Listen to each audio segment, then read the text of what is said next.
Hello, everybody, and welcome to Tuesday review of TOS. And today, the uh, episode is still from season one, but it's episode 28, and a very special one called The City on the Edge of Forever, which featured Joan Collins of Dynasty fame, as well as other uh, shows that she did. And it's a very special episode. Um, Next to I Mud, which I consider my favorite of all time, which is a great, you know, uh, second venture, with Roger C. Carmel as Hardcore Fit and Mud, uh, which show I think will come up in season two, I believe. Um, my season one was this episode, A plus. Um, the one that came closest was probably, Where No Man Has Gone Before, and that was like an A minus, and then B plus, a huge B plus, of course, was Naked Time. That was a good one too. Bradwood says, "Hi, Mikey. I can't stay, but I just want to say hi. I'm keeping Larry in my prayers for a speedy recovery. Thank you, Brad Wolf 07. Wonderful to see you, my friend. Thank you so much. Thank you, Brad. Yeah, I know you're busy and everybody is. Well, before I get started with TOS today, a couple changes I do want to make. As you know, always expect the unexpected here in our channel.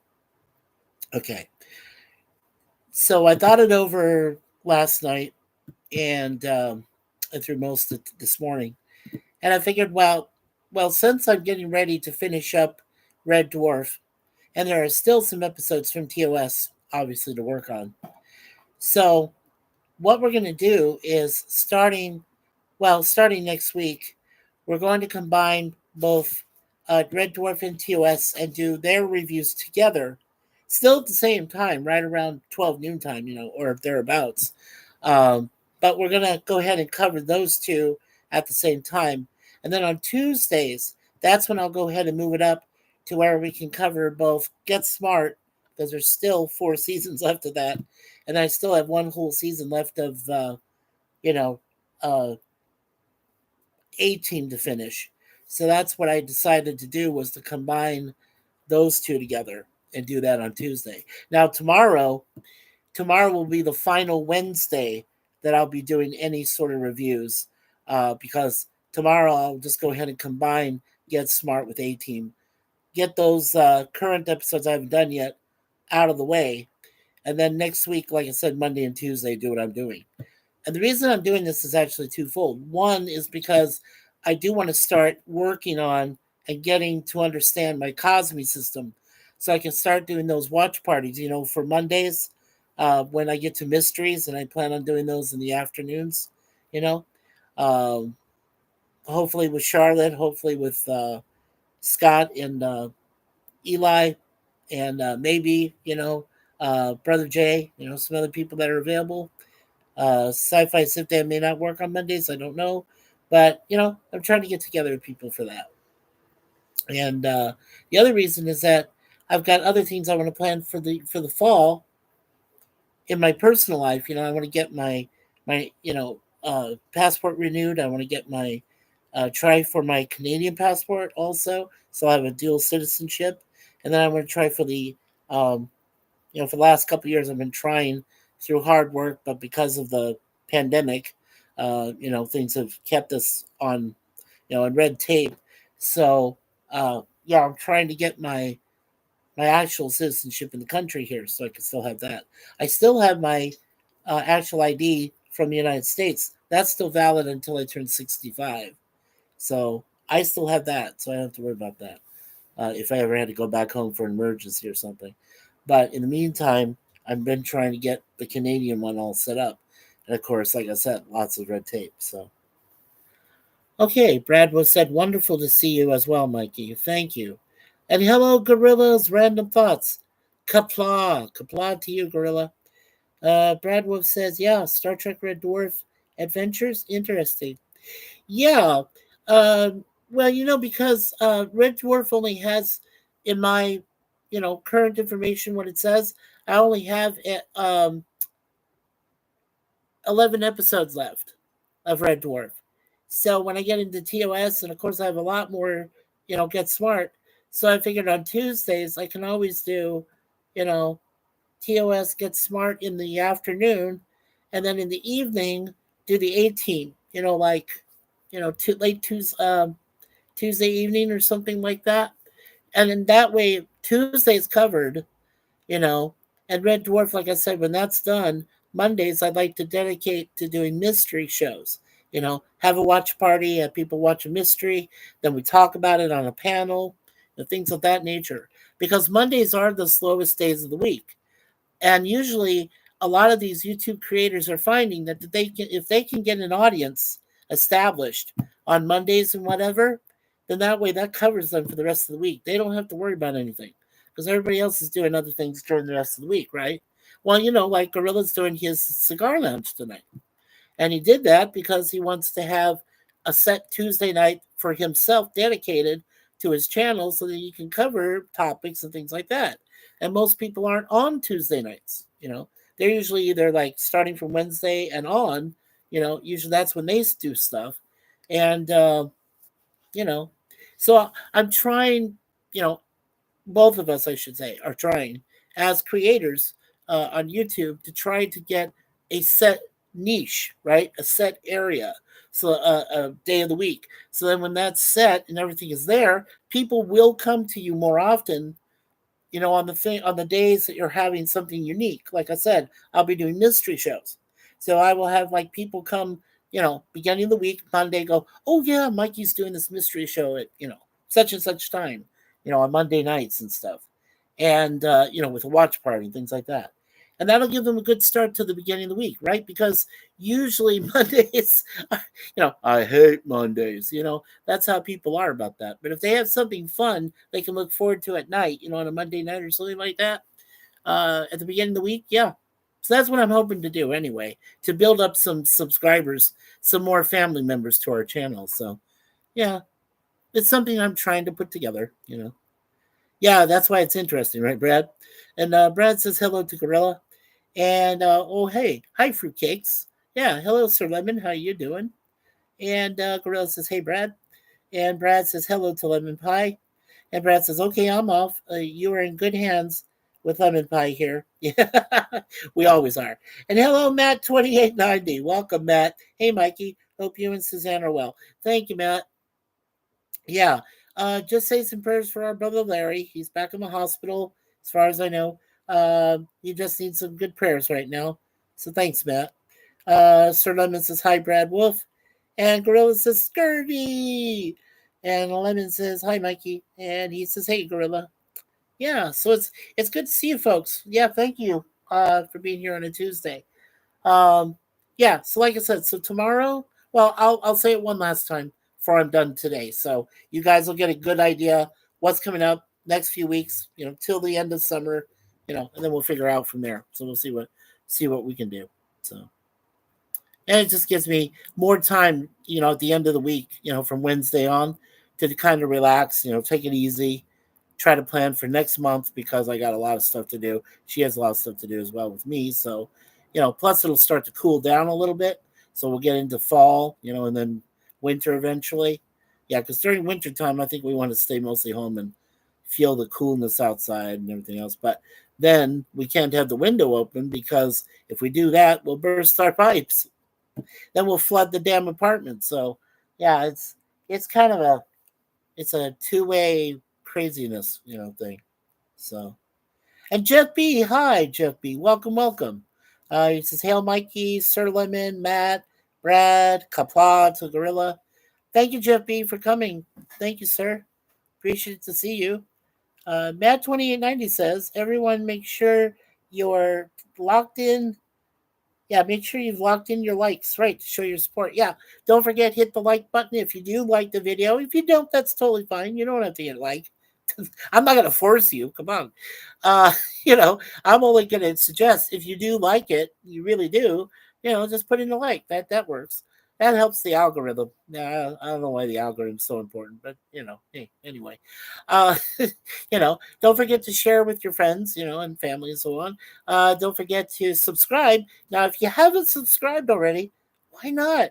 We have 272 people already that have come to subscribe and like our channel, and if we get 38 more, and if we get 28 more, we can have a celebration, 300 subscribers and family. So that'd be awesome. And then, like I said, when you do subscribe, please don't forget to hit the all notifications bell. This thing right here. Yeah. Don't forget to do that so that we can you can be notified when we do these webcams that I do during the week, and of course once in a while I'll do JAS streams, just another stream. I will be doing those every other weekends, so yeah, make sure you are notified for that. And don't forget, the other like I said, besides webcams, live streams, don't forget podcasts. Sometimes I will be talking with someone and doing interviews. I like seeing what our friend Charlotte Nightstar the Werewolf does with that. So maybe once in a while I can get a hold of a famous YouTube creator or a star or someone, and have a podcast with them. So yeah, that'd be a lot of fun. Okay, and Matt says hello to Jeff, and Roger Blair. Hi, Roger Blair. Welcome, welcome, Roger, to the show. Howdy, Mikey, and everyone. Jeff B says hi to Roger. Roger says hey, Jeff, and Lemon says hi to Jeff. Very cool, very cool. And we got 5 likes already and 6 people watching. So, thank you so much. Yeah.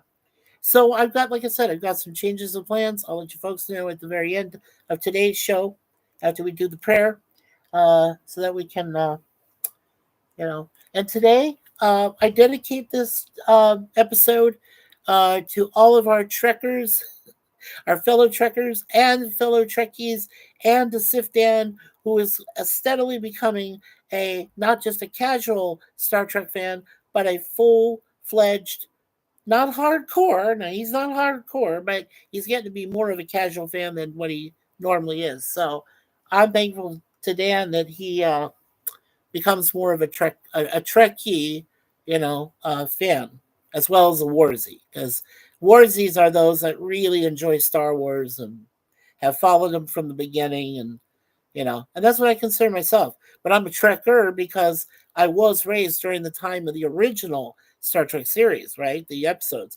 And so as I watched them in syndication reruns, they called it back then, so I consider myself a Trekker and a Warzy at the same time, both. So, all right, so let's get to the Star Trek series episode today, known as The City on the Edge of Forever.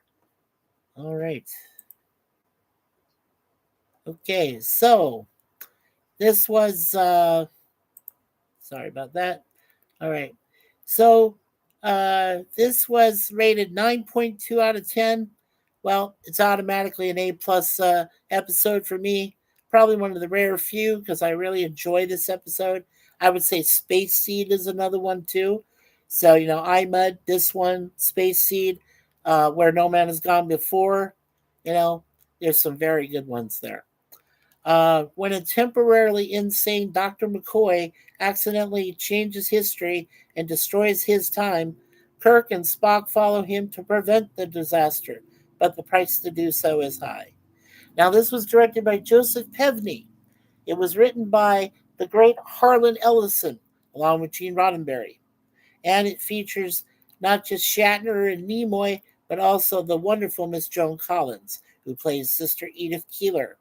And, of course, McCoy, played by DeForest Kelley. We also have Scotty, James Doohan, Takei, who plays Sulu, Nichelle, of course, Uhura. Okay. Let's see. Who can I pick out that would be prominent? Not John Winston. I'm trying to think here. Okay, you know what? Bart LaRue, who did the voice of the Guardian, I could definitely go with that guy. So let's go ahead and take a brief look, mini bio, at both Joan Collins and Bart at the end of the.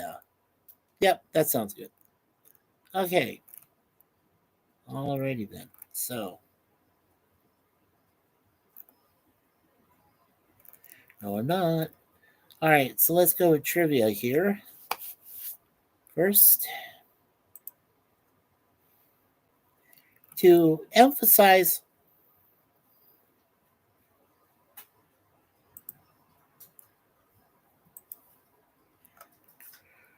Okay. To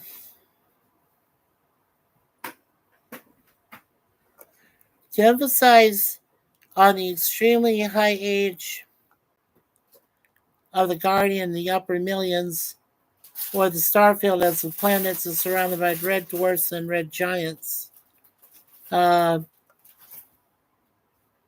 got this darn thing that's here. I don't know why it's here. They have this quiz thing from Superman that's interfering with my IMDb information. I don't know why that's there. If anybody can figure out how to get rid of this darn ad. Is there an extra one around it? No, honey, there isn't. I know. There isn't because I don't see anything. It says, "Are you still with me?" And I'm saying, "No, I'm not." But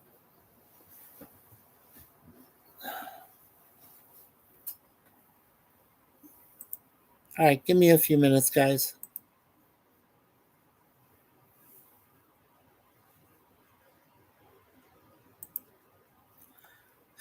Damn it.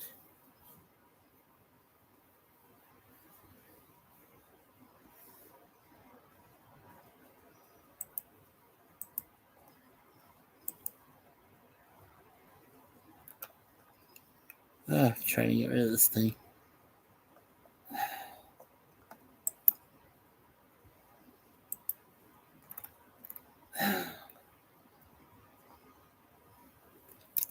Anyway, let's okay, well, we'll try the best we can here.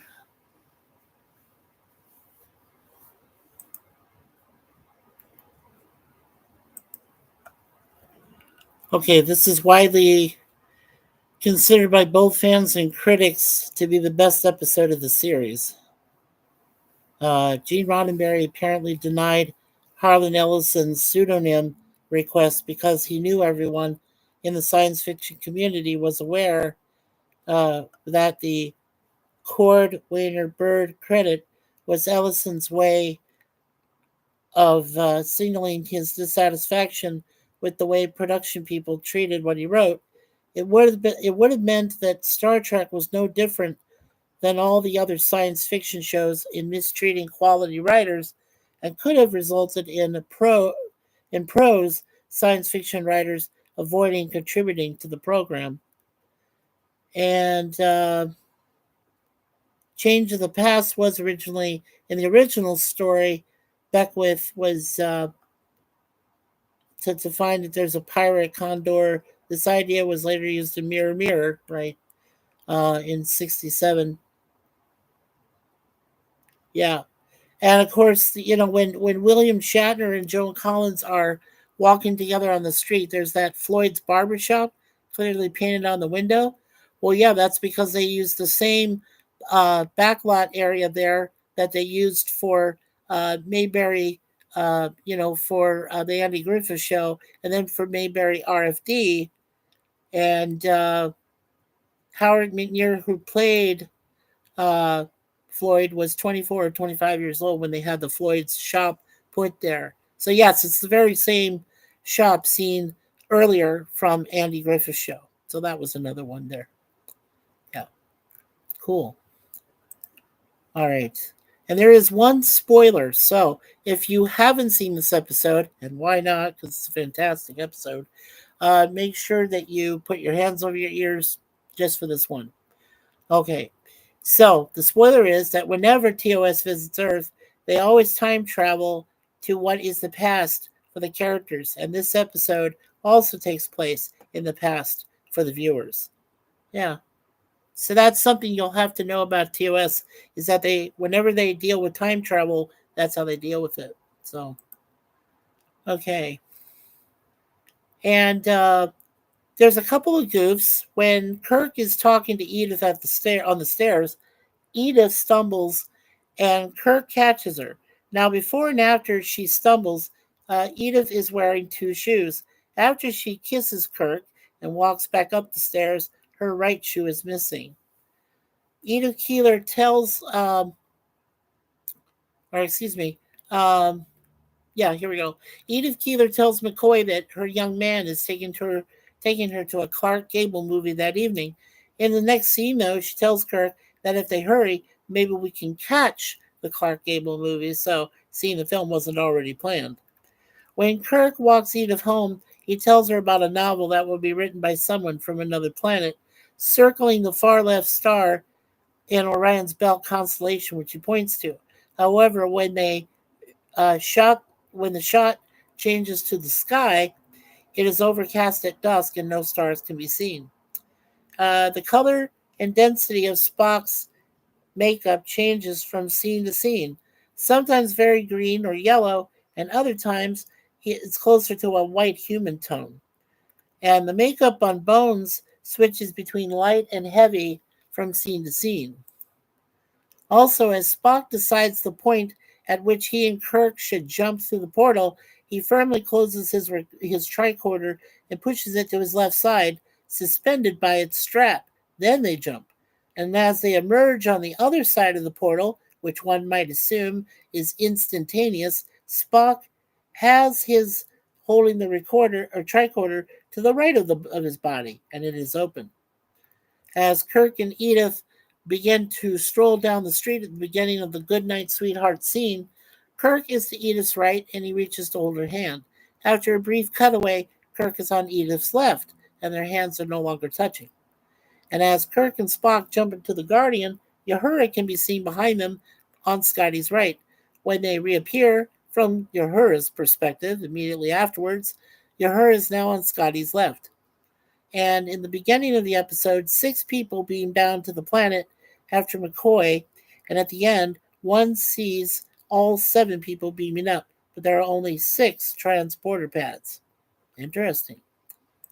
Right, here's the spoiler for the continuity. All right. In a scene often deleted for syndication, a bum called Rodent steals McCoy's phaser and accidentally kills himself with it. In the wide shots, you can see that the actor playing Rodent is missing part of the ring finger on his right hand, but the ring finger in the close up of the phaser being activated is undamaged. Okay. Factual errors.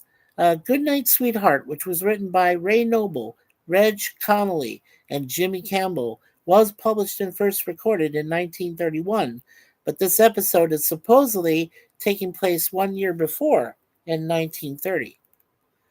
Okay, incorrectly regarded as goofs. When McCoy changes history, the Enterprise vanishes because it no longer exists in this new timeline. But the landing party have not also vanished. Other Star Trek productions explained that people and objects are unaffected by the time paradox if they are standing right next to the time travel mechanism. Star Trek First Contact in 1996 laboriously spells this out, and it was implied in a few earlier Trek shows as well, like, for example, Yesteryear in 1973, the animated sequel to this one. Cool. All right. With the stone, knives, and bearskins of 1930, Spock swiftly invents a small computer that can predict multiple possible futures. This achievement is unprecedented and speaks of infinitely greater potential.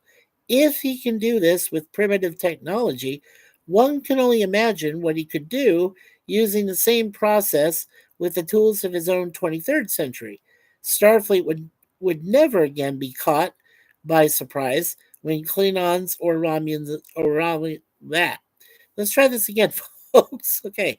Starfleet would never again be caught by surprise when Klingons or Romulans attacked. And a century later, the Borg and Dominion conflicts would be over before they started. While the long term ramifications of this machine would seem to be of galactic importance, it is used only as a convenient plot device in this one episode, and we never hear about this possibility ever again in any other episode of the Trek universe. However, this is not a plot hole because Spock made only a device with a monitor, not a computer with which it is possible to predict the future, which can be connected with his tricorder and show everything he recorded from the time portal. One record before and one after McCoy changed the timeline. Cool. All right, now let's take a look at a spoiler for this. All right. While 7 people beam up and the transporter platform has only 6 pads, there are several transporter stations on the Enterprise, and the extra crewmen could have easily been sent to a second platform. That's very possible. All right. Now let's take a look at the revealing mistakes. Okay, so when Kirk and Spock are running from the police, you can tell that they simply run around the block back to the exact same alley. The 2 barrels, one rusty and one yellow, are still in the exact same spot. Script Supervisor George Rudder is written as Skipipped. Supervisor George A. Rudder is in the credits. Yeah, that's the crazy credits. During the early bridge scene, shots filmed from the front of the bridge clearly show a red uniformed female standing next to the center seat. When the shot switches to the view from the rear, she disappears, even though that section of the bridge is still in shot, and reappears when the view returns to the view from the front. In addition, Kirk looks different in the rear view shot, as if this section was filmed with a stand-in for William Shatner. When Edith is given her talk about future space travel to the men in her mission, Kirk looks to his right at Spock, and the picture freezes for a second. As Kirk and Spock are dressing in 1930s clothes, ironed creases can clearly be seen on the clothing. The clothes were stolen from a washing line and would not yet have been ironed. Okay, there's a few more, but a lot more. So I'm going to skip that one. We'll move on to miscellaneous. Okay, so the landing party beamed down to the planet on a medical rescue mission, but they brought no medical person with them. All right, in the beginning, after Bones injects himself, he falls backward into the railing and it breaks. Can only be seen for a brief few seconds. The transporter only has 6 pads, but at the end of City on the Edge of Forever, 7 crew members beam up to the ship at the same time, standing in the circular pattern. Okay. All right, here's a few anachronisms. In establishing scenes, the completed Empire State Building can be seen as part of the New York City skyline. Construction on the building didn't begin until early 1930, and it wasn't finished until mid 1931. One building front shows a fallout shelter sign, not used until after World War II. In 1930, Edith Keeler offers to take Kirk to a Clark Gable movie and expresses surprise when neither he nor McCoy have heard of Gable. In 1930, Gable was a New York stage actor whose only film work was a few appearances as an extra in the 1920s. Gable didn't get his first credited acting role until in 1931, and he didn't become a star until 1934. The calendar in the background at the mission, when Edith Keeler talks to Kirk about a place to stay, shows a 30-day month with Wednesday the 14th in red, indicating a holiday. However, none of the 30-day months in 1930 started on a Thursday, and the only month in the United States with an observance that is always on the 14th is June, which is Flag Day. In 1967, this episode was filmed in February of that year, so Flag Day fell on a Wednesday. Therefore, it is likely that this is a 1967 calendar. The first view of the soup kitchen shows a seated man to the left wearing a sort of greenish knitted baseball cap. This is the renowned U.S. Army M1941 wool-knit cap, also known as Rayner R. Riley's cap, also known as Jeep cap. First introduced as an under-the-helmet cap in 1942, it is still popular today, not only as military surplus, but also in various civilian copies. Okay, there's only 3 more, so we'll go through those quick. Spock picks a combination lock to obtain tools. This type of single dial combination padlock was first marketed by Master Lock in 1935, 5 years after the events of the episode. And the early models had a metal dial, with the plastic dial depicted on the show coming at least 2 decades later. The particular lock Spock picks appears to be a much later copy of the master design, possibly from the late 1950s, but much more likely to be from the early to mid 1960s, which was when the show was filmed. As Kirk and Edith Keeler stroll through town in 1930, a radio plays Goodnight Sweetheart, but that song was written in 1931. McCoy, laying in bed talking to Edith, says he's from the USS Enterprise. She doesn't question it. The last USN vessel with the Enterprise name was decommissioned in 1919. That was SP 790. The next Enterprise wasn't commissioned until 1938, which was CV6, well after the 1930 setting. Okay, there's an audio-visual unsynchronized. When Edith and Kirk leave the mission, you can hear Kirk say, "Oh." However, it is clear to see he's not talking. Also, Edith tells him they have to hurry to make it to the Clark Gable movie on time. Kirk responds with, "What?" Again, it is clear to see he's not talking. Then there's an error in geography. Kirk and Spock run down a 21st Street in Manhattan that curves. The real West 21st and East 21st Streets do not. All right. And then there's a couple plot holes. Despite having a security alert aboard Enterprise to find Dr. McCoy, which everyone on duty at least would be aware of, Transporter Chief Kyle does not turn to face McCoy when he enters the transporter room and the sound of the doors opening is heard. And then it says Uncle Adolf wasn't interested in wonder weapons because he thought Germany would win the war with conventional weapons before they were ready. The U-2 the V-2, weapon was seen as nothing but essentially an artillery shell with a longer range and much higher cost. Only when Germany had to go on the defensive with Soviet counterattack and the United States entry in the war did Adolf start giving the wonder weapon projects like the A-bomb 1942 and the V-2 1944 the funding long denied them. It was such that a conventional dirty bomb that far weaker than those dropped on Japan, was slated for 1946. However, or moreover, the V-2 simply wasn't able to carry such a weapon.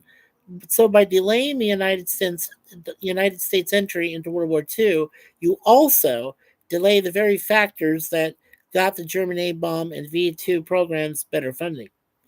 When McCoy enters the transporter room after being injected and temporarily insane, he knocks out the controller and beams himself off the Enterprise.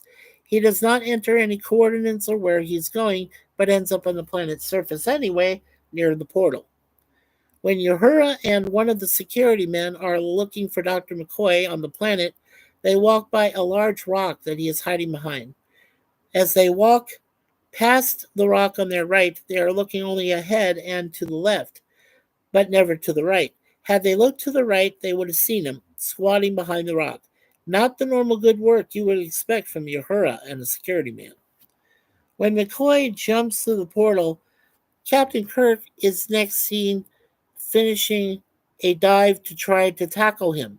However, he was 2 to 3 seconds late. He ended up 3 feet away from the portal with Spock between him and the portal. He probably would not have dived after nothing. Okay, there's one more. Okay, when Kirk and Spock are in the transporter room with the security team, they say that McCoy beamed down. Since McCoy knocks out the transporter crewman from behind, the crewman wouldn't know who did it. Okay, here's a couple of spoilers. When Kirk asks Spock what day Edith Keeler dies, Spock responds that he can't pinpoint exact details. However, earlier he had viewed her obituary, which would have informed them of the date of her death. After Kirk prevents Edith Keeler's stumble at the top of the stairs, Spock mentions that this could have been the moment where she died. Not only has he forgotten that history puts her death in traffic, but there are other flaws with this supposition. The only reason that Edith was turning around on the stairs was because Kirk was there. Had the Enterprise crew never arrived at that time and place, she would not have needed to turn around on the stairs and she would have continued on her way. Also, at the end, the only reason that Edith is slowly crossing the street is to see why Kirk was excited about hearing the name of Leonard McCoy. Again, if the Enterprise crew had not been in that time and place, she would probably not have even been outside at that time. Her only reason for being outside was because Kirk was talking to her, was taking her to a Clark Gable movie. Okay. And there are a few character errors, and we'll go over those in just a minute, but I just want to see where we are in the chat. Okay. And it seems like a lot of you did say stuff, so I want to make sure I acknowledge it. Okay. So Matt did tell everyone, make sure you locked in your like to show your support. Matt said hello to Jeff. Roger said hello to me and everyone. Thank you again, Roger. Jeff said hi to Roger. Roger said hi to Jeff. Lemon said hi to Jeff. All right. Gorilla did say I'm a Trekkie. Yeah, Trekkers can go F themselves. This is a joke, people. Calm down. Thanks, Gorilla. I have a special present for you, okay, for tonight, for the Cigar Lounge, if you're still doing that. All right. Roger Blair, I was born in 1970, and when I got a little older, I did watch the Star Trek TOS reruns. Yes, sir, so did I. Yeah. And good morning, Mikey, from Daniel's Hot Topics. Hello, Daniel. Good to see you, my brother. Jeff B says, hi, Daniel. Daniel says, Jeff B, hi, Jeff. Uh, Roger says hello to Daniel. And Roger says, take your time, Mikey. Well, I'm trying. Daniel says, I was watching a vid that proves that the new James Gunn Superman is the strongest Superman that we've ever seen on movie screens. So far it is. I mean, it's making great money. It made great money that first weekend. It was one of the more powerful openings on a movie weekend, Daniel. So yes, I could totally concur with you on that. Pop-up polls can be annoying. If too annoying, give it a 1 star. Yeah, I will, definitely. Roger says, Daniel, I haven't watched the new Superman movie yet, but from everything that others I know that's seen it says it's a good one. Yeah, it is good, Roger. You'll really enjoy it. Make sure you stay for the end credits, too. The post-credit scene. Yeah, make sure you stay for that. Trek and Mayberry, same universe? Just kidding. I don't know, Lemon. I don't know, Sir Lemon. I don't know if that's true. But, using the same Floyd's barbershop. Yeah, kind of weird. Roger Blair says, sort of like in the Star Trek First Contact when the Borg went back in time. True. Roger Blair says, wasn't one of the space shuttles called Enterprise? Yes, it was. But there was also a shuttle called Galileo, one that was called Copernicus, one that was called something else I can't remember. Columbia. But I mean, yeah. But yeah, I mean, even the shuttles had their own names, right? Jeff B said, bunch of anomalies in this episode. Yeah, I had no idea. Time travel errors only account for a few. True. Um, Daniel says, yeah, the poor guy in City on the Edge of Forever vaporized himself. That was funny. At least he's out of his misery. And it wasn't in the original episode, Daniel. So what we watched was the reconstructed, the you know what I mean, the updated episode with CGI and all that, and deleted scenes that were added. That was the deleted scene with Rodent where he kills himself. Yeah, with the phaser. Yeah, and I meant in terms of power. Correct. Yeah. Okay, so let me just finish with a couple of these character error goofs. We'll get to the crazy credit, which I think you all know what it is by now, and when it was filmed. So during the time frame. Okay, so Spock said the Guardian's age was on the order of 10,000 centuries, uh, or for the less poetically inclined, a million years. However, when the Guardian asks or speaks, it says it has been awaiting a question since before the sun started burning in the sky, which that would be at least 5 billion years. Spock's estimate was uncharacteristically off by a factor of about 5,000. More than once, Spock refers to a mnemonic memory circuit when discussing the historical events he recorded during the Guardian of Forever's display of the past. For example, he uses the term when speaking to Edith Keeler when she inquires about the odd equipment he has set up in his and Kirk's flop. The term mnemonic refers to something used to assist someone's memory, such as Roy G. BIV, being an acronym for the colors of the rainbow. The term mnemonic memory, therefore, is a redundancy, something that Spock, of all the characters, would certainly not have used. All right. Kirk says that an author from a planet circling the leftmost star in Orion's belt wrote a novel that recommended the words "Let me help" more than the words "I love you."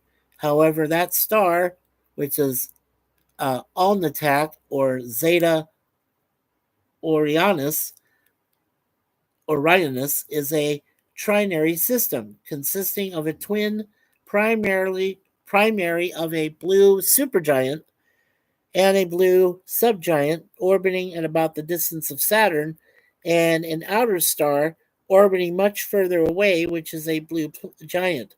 A planet in such a system would be far too hot to sustain life. Leonard McCoy is a veteran doctor who has examined and diagnosed an untold number of sick and injured patients during his career. Yet, when Edith is hit by the truck, he just assumes that she's dead without even going to her to check her injuries. Any real doctor would not make such an assumption from several feet away. Yeah, kind of a lot of bad anomalies there. Yeah. Okay. And like I said, not only script supervisor George Redder having his title as script supervisor messed up as Skipipped in the credits. This happened on numerous other episodes in season one. The closing credits are set against a combination background of stills from that episode and previous episodes, but that became standard Star Trek TOS practice. All right, cool. And then let's see. And then you folks all know all about the Alexander Courage opening and ending credits with the theme from Star Trek. And yeah, so Good Night Sweetheart, which is performed by Al Bowilly, is heard playing from the Radio Repair Shop original airing, and some home video releases do it. And of course, like I said, that was written by Ray Noble, Jimmy Campbell, and Reginald Connolly, and he goes as Reg Connolly. And in the Laserdisc and the updated, uh, revised CGI version of Star Trek, it's heard from the Radio Repair Shop and VHS and Laserdisc versions of the episodes. Just do it from that one spot. But the newer version of the episode does it from different parts of the lot, including the Floyd Barbershop and so forth. So, yeah, very cool. All right, and let's see. All right, and filming of this in production of this episode, according to the IMDb background information, lasted for 11 days. It went from February 3rd, 1967 to February 14th, Valentine's Day, 1967. And not only did they film at Desilu Studios, the one there in Culver City, but they also filmed part of their episode at RKO Studios at 780 North Gower Street, right there in Hollywood, in LA. So yeah, Desilu Studios and RKO Studios both worked on this episode, which is why it's so special. There was a lot done there. Okay. All right. And finally, we'll take a look at, Joan Collins, and we'll look at the voice of the Guardian, Bart LaRue. So let's take a look at Joan here. All right. And Miss Joan Collins, wonderful to see. She is still alive with us today. Not only an actress, but she also writes and she's a producer. So let's go ahead and put that thing on mute. All right. Now, she was born May 23rd, 1933. So she just had a birthday. She is now officially 92 years old. Yeah. Joan Collins at 92 years old. Alrighty. Joan Collins is an English actress from Paddington, London. She is most famous for playing the role of vengeful schemer Alexis Carrington Colby in the soap opera Dynasty from 1981 to 1989. In 1997, she was appointed an Officer of the Order of the British Empire, OBE, for services to drama. So she is known as Dame Joan Collins. And in 2015, she was promoted to the rank of Dame Commander of the Order of the British Empire for services to charity. So, yes, so when you address her in normal conversation, you say Dame Joan Collins, like Dame Judi Dench, that was M, the female M for a while in the James Bond films. Exactly that. Same thing. Okay, she was nominated for one Primetime Emmy, it says here. She has several wins, lots of nominations. Okay, so in Dynasty, she was a part as Alexis Carrington Colby. She was a part of 205 episodes. In 1960, she was in a movie as Esther, in a movie called Esther and the King. In 1977, she was in that famous B movie called Empire of the Ants. I remember that. She was Marilyn Fraser in that. And then in The Flintstones in Viva Rock Vegas, she plays Pearl Slag. What the hell is that? Oh, Slag Hoople from the year 2000. Yeah. And she's got 3 upcoming movies coming. The last thing she worked on was The Gentle Sex. That was a movie short. She played Major Connie Brown in that. That was in 2022. That's cool. Yeah. And let's see. Yeah, let's just take a look at this. Okay. So it looks like one movie's completed. It's called A Murder Between Friends. That's coming up soon this year, I think, or next year. She plays a role called Francesca Carlisle. And then she's got a couple. One is in pre-production called Unforgettable, and another one is in post-production called The Bitter End, where her that's a mini documentary movie, a film documentary about the royalty that I think it was one of the princes that married Wallace Simpson. She plays Wallace Simpson in that, The Bitter End. Yeah, cool. That's in post-production right now. All right, so that is the wonderful Dame Joan Collins.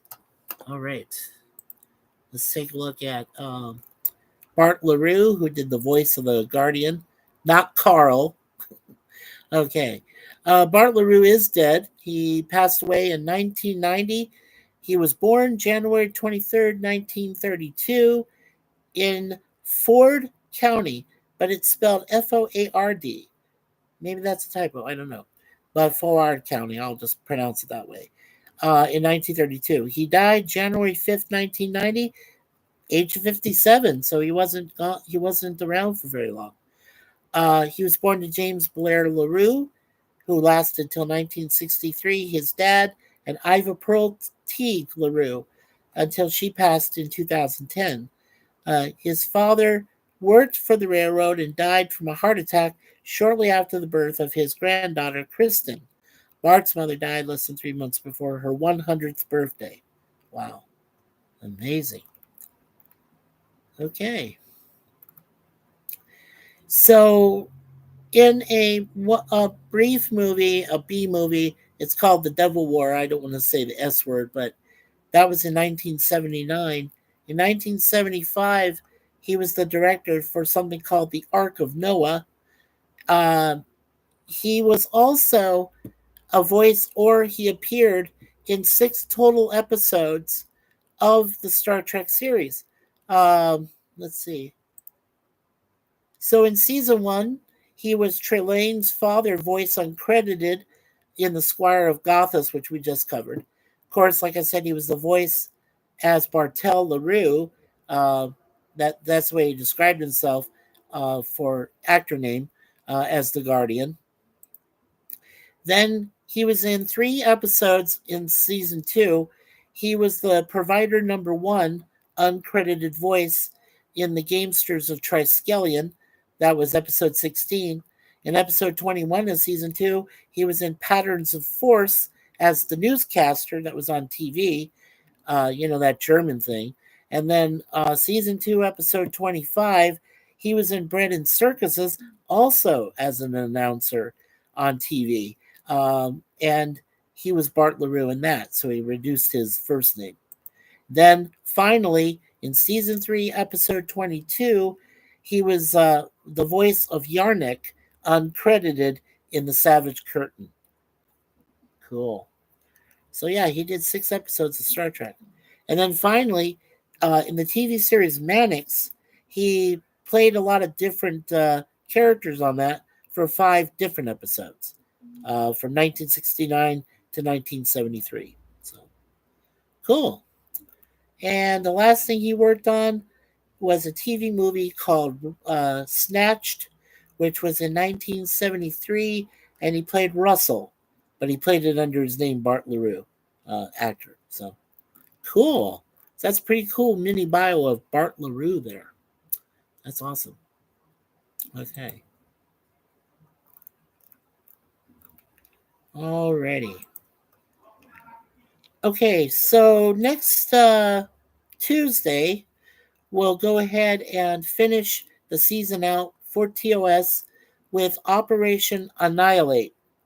And that is on, like I said, we'll do that next Tuesday when we combine it with my 2 episodes that I'll be doing for Red Dwarf. And that came out April 13th, 1967. And the City episode premiered April 6th, 1967. Like I said, over 7,200 people have voted this a 9.2 out of 10. So it is considered the best episode ever of season 1 and probably of the entire TOS original series in a lot of people's estimation. Okay. So that's what we'll cover next week, along with the next 2 episodes of Red Dwarf. Okay.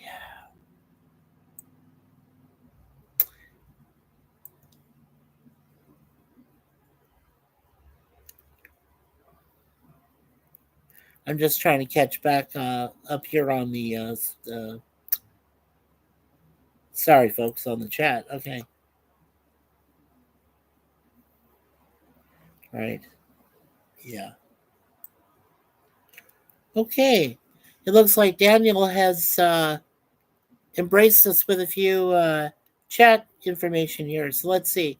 I was watching a vid that said that this Superman could destroy a planet because the Green Lantern ring in Creature Commandos, which is the first DCU canon, a Green Lantern ring destroys a planet. Superman is the strongest in the DCU, stronger than the Green Lantern cops, so he should be able to do the same thing, if not more. Gene Roddenberry was a raging atheist. He hated religion. When he made his pilot The Cage in 1964, his father, Roddenberry Sr., was excited and told everyone in the hood. However, when Roddenberry Sr. saw The Cage, he was so disappointed and embarrassed that he went to everyone in the hood and apologized. I don't understand why he did that, but I know the reason. Gene Roddenberry was a heavy Bible thumper and a hardcore Christian, and when Roddenberry Sr. saw that Gene created a future of atheists and agnostics, Roddenberry Sr. was angered, as he already knew his son was an atheist. In fact, did you know that Gene Roddenberry wanted to do a scene in Star Trek, the motion picture, where when the Enterprise was in V'ger, Kirk would have fought and beat up Jesus? Really? Wow.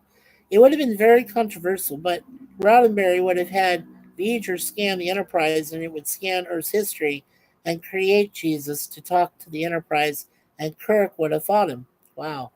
But Paramount shot down the idea as that would have offended thousands of people. Well, not just that, it would have offended the Pope, head of the Roman Catholic Church, and it probably would have offended a lot of other theologians in the Catholic faith and Christians. So yes, that would have been pretty bad. But thank you, Daniel, for that information. Yeah, that's something I wasn't really aware of, but kind of would have made sense, right? If Idra hadn't used, Ilea, right? So yeah, that's interesting. Yeah, cool. Okay, so we've got 8 likes. We got 4 people watching. Very, very cool. All right, folks. So please listen carefully. If you don't get a chance to hear this now, please rewatch it. Okay. So starting, okay, now tomorrow will be the last day, the last official Wednesday and Thursdays that I do shows of this nature. You know, uh, with weekly webcam series. So what we're going to do is starting tomorrow, we will finish up the week real quick. Kind of uh, improvise it a little bit.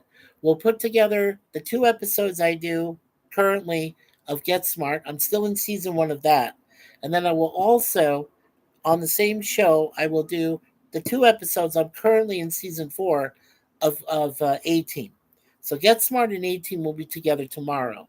Now, after that, okay, this coming Sunday, sometime Sunday, I haven't decided what time yet, but I will do a live stream of JAS, just another stream. I'll give you folks updates on how Larry's doing, our brother. Also, I'll let you know what I thought of Superman and of Jurassic World Rebirth, and that would probably be when I'll have a couple of friends that have already seen the movie, and hopefully you too, Daniel, if you get a chance to come, so that we can talk about the movie itself without spoilers. I want to do it without spoilers completely. So that'll be like a JAS special edition episode where we will talk about the 2 movies currently out there, and we'll also talk about a few of the movies that are coming out, like Toxic Avenger, Fantastic Four, First Steps, and so on. So yeah, we will talk about those. Yeah, and so Roddenberry Sr. was hardcore Christian, and Gene Roddenberry was the atheist, and that's one of the biggest reasons why Salty Trekker hates Gene Roddenberry and picks on him a lot. Well, Salty Trekker has not have nothing to do with our channel here, Daniel. So don't mention him again, please. He has nothing to do with this channel. He is a religious zealot, and I have personal reasons why I don't follow what he talks about. Uh, and I don't respect what he says. So yeah, please don't mention him again. Please don't do that. All right. So anyway, getting back to our show here.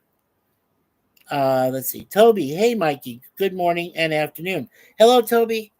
Good to see you, my friend. Wonderful to see you. Thank you for being here. Toby, I don't know any information yet. Here, I need to take a drink, but I don't know any information yet about Larry. I hope that he's out of the hospital by now. He may still be there. I don't know, but I am keeping track. Danielle says, I apologize if I upset you. Oh, no, no. You didn't upset me. But you mentioned someone that is taboo. Salty is a taboo word around here. We don't talk about him. We never talk about him. We try not to.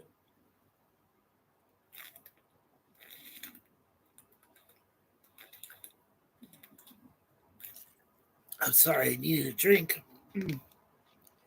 Oh, well, that's not really a washing machine, my friend. That is our dryer, and we also have a freezer behind us. Yeah, I love your washing machine behind you. We used to have one like that back in the '90s. Yeah, it's just a dryer. Yeah, we only use it once in a great while for clothing. Otherwise, it's just there for a platform that we have stuff on it and everything else. Yeah, that's all it is. But thank you for noticing it. Okay, so here's what's going to happen. Like I said, tomorrow we'll go ahead and do our, normal. We'll do 2 episodes of Get Smart, but we'll also do 2 more episodes of A Team so I can finish out the week where I don't have to do anything Thursday, Friday, Saturday, or, till Sunday. Then on Sunday, like I said, I haven't got the time determined yet, but I will put up a time frame, at least on Saturday, for Sunday. That'll be called the JAS Special Edition, the number, and then we'll talk about both Jurassic World Rebirth and Superman, non spoilers, and we'll also talk about other movies or events that are coming up. So yeah, so that'll be this coming Sunday, um, probably early in the afternoon. Yeah, because I think we have a dinner to attend Sunday evening, Suzanne and I. So I think we might do something for Sunday afternoon, like around noontime or so. Yeah, won't be too early, but just afternoon time or so. I haven't really, like I said, I haven't really put together the time frame yet, but it should be right around that time, just after 12 noon sometime. Yeah. And let's see. Daniel says, "Do you think we will get Star Trek Legacy with Captain 709 and First Officer Jack Crusher? I want that series. I do too, sir. I do too. Yeah, I hope we do. Yeah, okay. We've all said that Star Trek and Star Wars are pretty much either on a life bed, you know, in life support, or they're dead, right? We've said that. So if Star Trek can get finally a series to work with Jerry Ryan playing 709 again and bringing the guy who played Jack Crusher in those last few episodes of Star Trek Picard, and he was good. I liked him in those. So yeah, if you can bring him back and 709, that'd be great. Yeah, I love that. Rafi, I don't think y'all want to bring her back. Don't bring Rafi back. Leave her away. Okay, let her go. Okay, decent actress, but I would not want to bring her character back. Just saying. Daniel says, I like Strange New Worlds, but I am getting a bit tired of it and the time period. I'm so sick and tired of the 23rd century. Yes, I know. And I have not watched a single episode of Strange New Worlds. I will not. I will not. I have my own reasons, but I just will not see them. I'm just not into that series. But like I said, if they do Star Trek Legacy, continuing on with Seven of Nine, Jack, Crusher, so on, sure. Sure. I'd be willing to check that out. I would. As long as somebody's able to show it for free somewhere. I have no access to any streaming services. And even if I did, I wouldn't, I don't bother. There's not a lot of good stuff to see. Um Daniel also says, but I want a new Enterprise. I hate that Titan A renamed the Enterprise G. That was so cheap. The Titan A was a survey vessel. I want a bigger ship, top of the line. Agreed. Agreed. Okay, so you all know tomorrow it will be 4 reviews. Like I said, 2 of Get Smart, 2 of the A Team to finish out the rest of the week. Then on Sunday afternoon, sometime afternoon, Eastern Time, we'll have the special edition JAS, and we'll talk about the movies that Suzanne and I saw, more than a week or so before. Superman and Jurassic World Rebirth, let you know how good they are without any spoilers, hopefully. And we will specifically talk more about Superman with the people that have actually seen the film. And I know at least 3 that have seen it. Daniel here, myself, my friend Anchorman Scott. So I want to get him up there too. And I think Eli, his friend, has also seen it, Little Blue. So yeah, I want to get them specifically to get up there and we all talk about it. So yeah, that will be good. And I read on TrekMovie.com, the first place for info for Trek, the writers did say if they do Legacy, the Enterprise G will be destroyed and replaced with a new, more advanced ship. If that's a good rumor, yeah, sure. I wouldn't mind that. Yeah, as long as it's a better ship. Okay. And then starting next week, as I said, on Monday, we'll still be doing 2 episodes of Red Dwarf, but we'll also do 1 episode of TOS to continue progressing with TOS. When Red Dwarf is over, here's what's going to happen. On Tuesdays, at 3 different times, I will be doing, I'm going to make Tuesday my one day. Uh, I will be doing the episode of TOS, and I will combine that with the 2 episodes of Get Smart. And then later that evening, after Gorilla does his cigar lounge, I will be doing the 2 episodes of Further, from season 4 of A-Team. So then that can take care of the whole rest of the week for me. So yeah, that's, because I want to be committed to working with Gorilla on Thursday nights with, you know, uh, Twilight Zone, the episodes he does. And then on Fridays, I want to be still helping him out with the Waltons episodes that we do each Friday, right? And then every other week, I can have PvP and I, since Sifdan's taking some time off, every other weekend, every 2 weeks, I can have us do on a Saturday around his time that he normally does a show. PvP and I can do our own watch party and watch a episode from TOS that we both like, and then describe it to you folks, who probably have not seen it yet. So yeah, that's something we can also do in the future. So keep an eye out for that. As I said, always hit the like button. Always hit the like button, okay? Don't forget to share this with your friends, family, and acquaintances. Also, please don't forget to subscribe if you haven't already. We're only 28 away from 300. When we reach that 300 mark, we will have a special live stream and podcast. And also, don't forget to hit the notification bell, as I mentioned before, so that you can be notified of what happens. And make sure when you see where it says notify me, click that only one time. You only have to. And then it'll say notification on. It'll let you know. And Supergirl, Daniel says, Supergirl, I don't understand why James Gunn wanted to make Supergirl a punk rock chick. Why? What the F? Why? James Gunn wanted to appeal to the punk rock audience. No, that was a mistake. Punk rock chicks are gross. Yes. And believe me, we're going to talk about that. We'll talk about the actress that plays her. Because I believe they should have brought, if anything, I would have brought back Melissa Benoist. If anything, right? Helen Slater would have been too old, so you couldn't do that to her.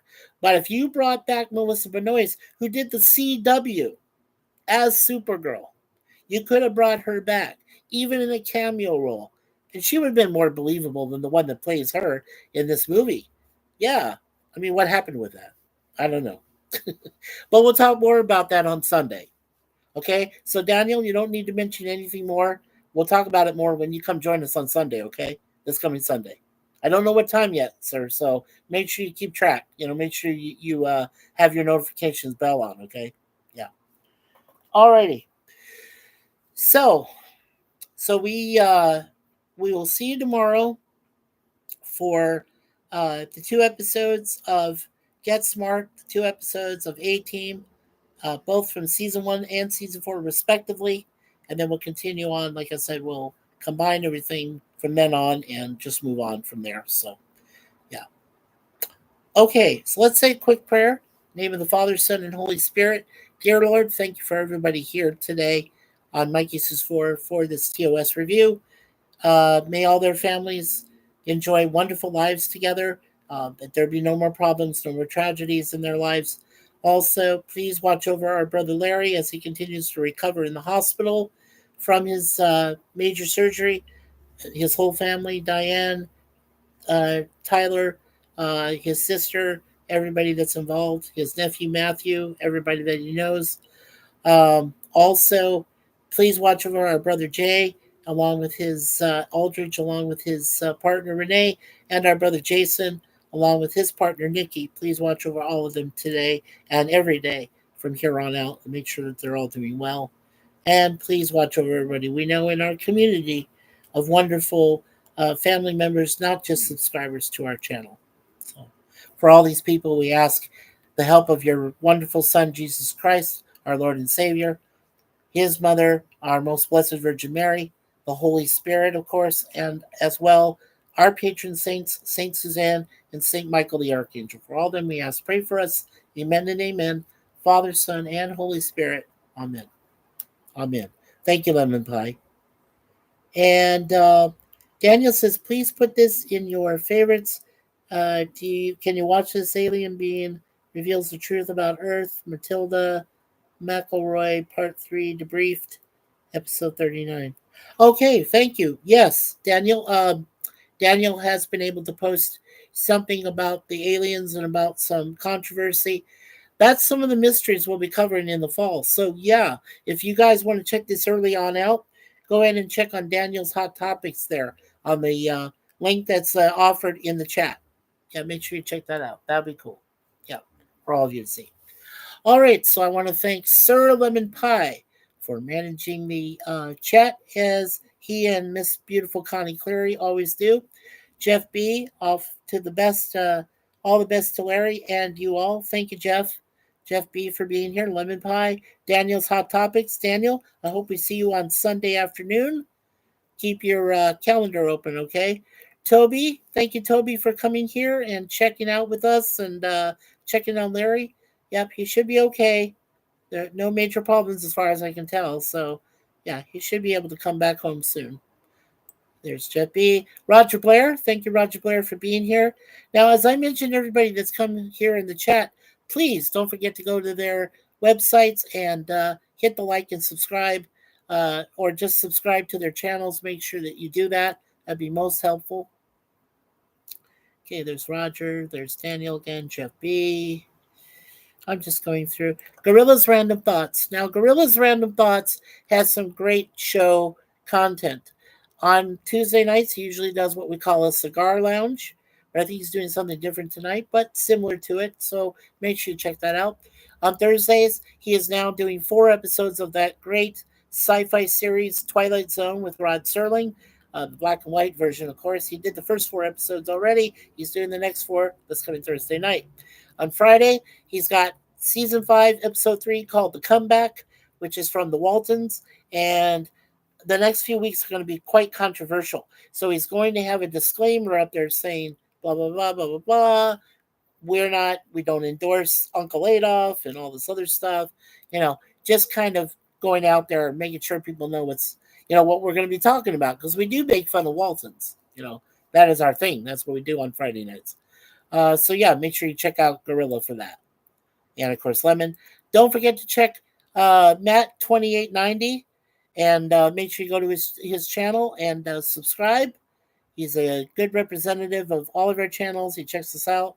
Like I said, Roger Blair does the same thing. Jeff B does the same thing. Daniel's Hot Topics is a great person that covers us. Lemon Pie is a fantastic managing moderator.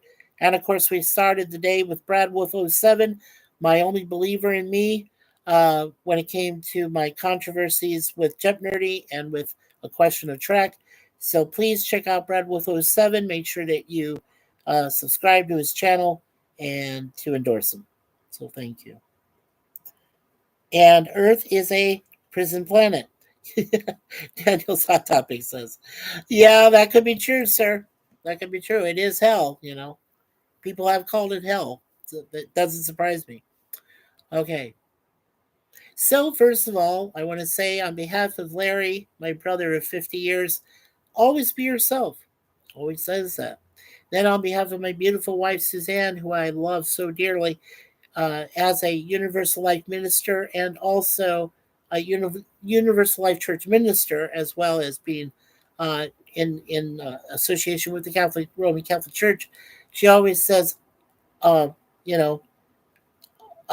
God leave everything in God's hands. It's the best piece of advice. And of course, as we say here at MikeySuzeFour, always expect the unexpected from us. Yeah. Always do, because we always have different things that go on, and we try to build the channel. As I said, we have 272 wonderful family members, not just our subs, but family members to our channel, and we want to gather more and more, and we're only 28 away from 300. That's our next goal. So we're trying to get to that. Please help us get to that. That would be wonderful. All right. And as that wonderful old cynic, well, not really a cynic, an old movie critic, Gene Siskel. He used to work for the Chicago Tribune, and then he passed away along with Roger Ebert of Siskel and Ebert at the movies. Gene always said, and now the aisle is closed. So thank you, Gene, for that, and thank your family for that, for allowing me to do that. Okay, so last but not least, God bless America. God bless Canada. God bless England. On behalf of also our beautiful friend, Lisa Hogan. Hopefully, we'll get to see Lisa in September here in Toronto again. It'd be wonderful to see you. It always is. And of course, the rest of this world, God bless. Let's take care of it. Earth is only one. This is it. This is all we get. So, in order not to provoke Mother Nature anymore, let's take care of this planet. Let's do the best we absolutely can to make sure it stays around for future generations. Until that day when Nostradamus himself said it's going away. So yeah, when that day comes, let's hope we're all you know gone, or everything's taken care of. So yeah, take care of the surf we live on, even if it is a prison planet. As Daniel says. And of course, peace from MikeySuzeFour. So on behalf of my beautiful wife Suzanne, my beautiful cats, our beautiful cats Moonpie and Deja Vu, and on behalf of everybody here in the chat, 8 likes. Thank you so much. Mine will make it number 9. If we can get one more, that'd be great, because then it'd be, like Ancient One says, hashtag 10 like hype. And I can type that in the comments if we do reach that point. And 2 people still watching, so thank you so much. Uh, Take care, everyone. Like I said, tomorrow we will start again sometime after 12 noon. And this time, I'm going to finish out the rest of the week by doing 2 more episodes of Get Smart and 2 more of A-Team. So, till then, take care of yourselves, okay? Be safe out there. Watch everything, observe everything, and question everything. All right. See you then.